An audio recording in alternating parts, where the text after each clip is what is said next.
जय श्री हरि साथियों। हमारे सनातन धर्म की गहराइयों की सीमाओं को परब्रह्म परमेश्वर के अलावा कोई अन्य था नहीं पा सकता है।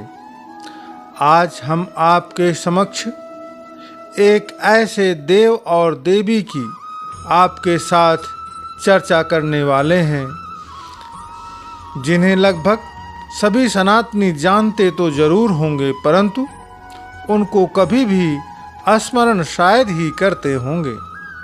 और जो भी भक्त इन्हें प्रेम पूर्वक पूजता होगा उसे कभी भी किसी भी चीज की कमी नहीं हो सकती है। ऐसे भक्त को प्रत्येक स्थान पर विजय श्री प्राप्त होती है। पराजय का मुंह उसे कभी भी देखना ही नहीं पड़ता है। जी हाँ मित्रों, हम सनातन धर्मी इन्हें ही कुल देवी और कुल देवता के नाम से जानते हैं। मित्रों, कुल देवी और कुल देवता को परब्रह्म परमेश्वर श्री हरि महाविष्णु जी ने वह शक्तियाँ और सामर्थ्य प्रदान किया हुआ है जो अन्य किसी भी देवी और देवता को प्राप्त नहीं है।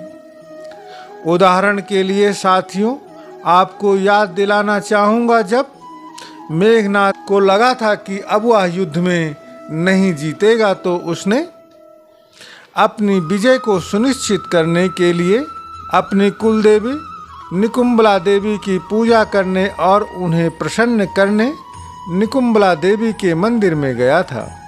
और यह बात विभीषण को पता थी कि यदि निकुंबला देवी मेघनाद के ऊपर प्रसन्न हो गई तो वह उसे अपराजय बना देंगी, फिर उसे हराना संभव नहीं होगा।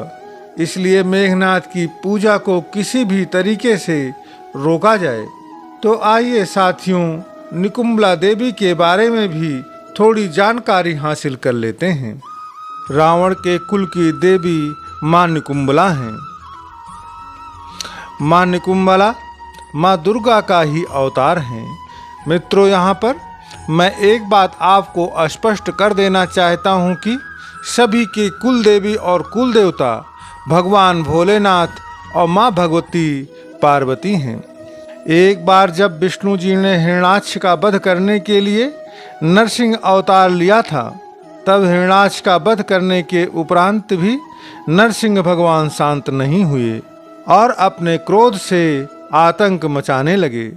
तब सभी देवताओं ने महादेव जी के पास जाकर प्रार्थना की थी कि किसी प्रकार से नरसिंह भगवान को शांत करें, क्योंकि समस्त ब्रह्मांड में नरसिंह भगवान को शांत करने वाला देवाधिदेव महादेव के अलावा और कोई नहीं था। यह सुनकर महादेव जी ने सर्प अवतार यानी सिंह और पक्षी का अवतार लिया और नरसिंह भगवान से युद्ध करने लगे, लेकिन दोनों के युद्ध का कोई परिणाम नहीं आ पा रहा था। तब थक हार कर सभी देवता माँ भगवती माँ पार्वती यानी योग माया के पास पहुँच गए और उनसे विनती की कि इस युद्ध को किसी प्रकार से विराम दिलाएं। तब योग माया ने आधे सिंह और आधे मानव का रूप लिया, जिसका नाम निकुंभला पड़ा।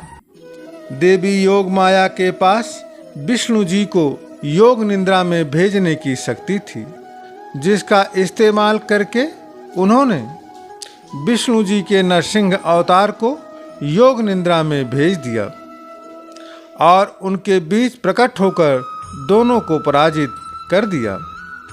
माँ निकुंभला देवी का आधा सिंह वाला शिव रूप शिव और विष्णु की विनाशकारी शक्ति रखता है और उनका मानव रूप अच्छे और बुराइयों के बीच संतुलन बनाए रखता है। इस तरह दोनों के बीच का युद्ध खत्म हो गया। यही माता निकुंभला रावण की कुल देवी थी, जिनकी पूजा रावण और मेघनाद पूरी तांत्रिक विधि से किया करते थे और उन्हें प्रसन्न करके बड़ी बड़ी सिद्धियां और आशीर्वाद इन्होंने प्राप्त कर लिया था। ये देवी भवानी का ही एक रूप हैं। रावण के पुत्र मेघनाद ने असुरों के गुरु शुक्राचार्य की मदद से देवी निकुंभला की तांत्रिक साधना करके उन्हें प्रसन्न किया था। देवी निकुंभला ने उसे एक दिव्य रथ भी प्रदान किया था।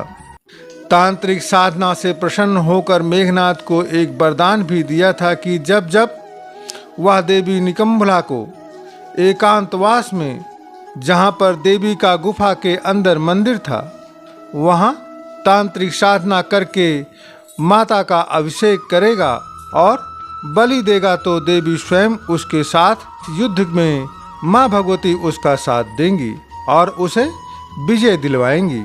भगवान श्री रामचंद्र जी को यह बात विभीषण ने बताया था।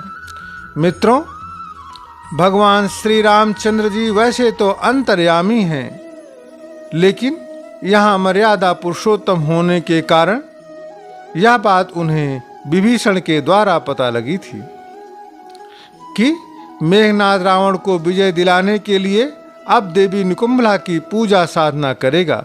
वह तपस्या विफल करने के लिए श्री रामचंद्र जी ने हनुमान, अंगद, लक्ष्मण को रात में ही उस गुफा की ओर भेजा था, जिन्होंने वहां जाकर मेघनाद के जो सैनिक वहां रक्षा के लिए तैनात किए गए थे उनको मार दिया था और मेघनाद की साधना का ऐन वक्त पर विध्वंस कर दिया था, जिस कारण क्रोध में मेघनाद उनसे युद्ध करने के लिए तैयार हुआ। लेकिन शेषावतारी लक्ष्मण भैया ने मेघनाद का वध कर दिया था। मित्रों, यह तो थी रावण के कुल देवी निकुंभला माता की कथा। जिस प्रकार माता निकुंभला के पास वह तमाम शक्तियां परब्रह्म परमेश्वर ने प्रदान किया हुआ है, उसी प्रकार सभी कुल देवी एवं कुल देवता के पास परब्रह्म परमेश्वर ने वह शक्तियां प्रदान किया हुआ है कि वह कुछ भी करने में सक्षम है।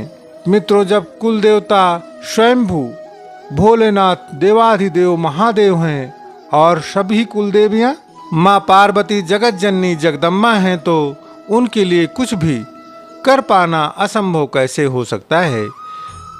इनके बस में सब कुछ संभव है। बस मित्रों, अपने कुल देवी और कुल देवता को कभी भी न भूलें और उनको हमेशा पूजते रहें। फिर देखिए आप और आपका परिवार किस प्रकार से दिन दूना और रात चौगुना उन्नति की ओर अग्रसर होता है। मित्रों, हमारा आज का यह प्रदर्शन आपको कैसा लगा, कृपया अपने विचार को कमेंट के माध्यम से अवश्य प्रस्तुत कीजिएगा।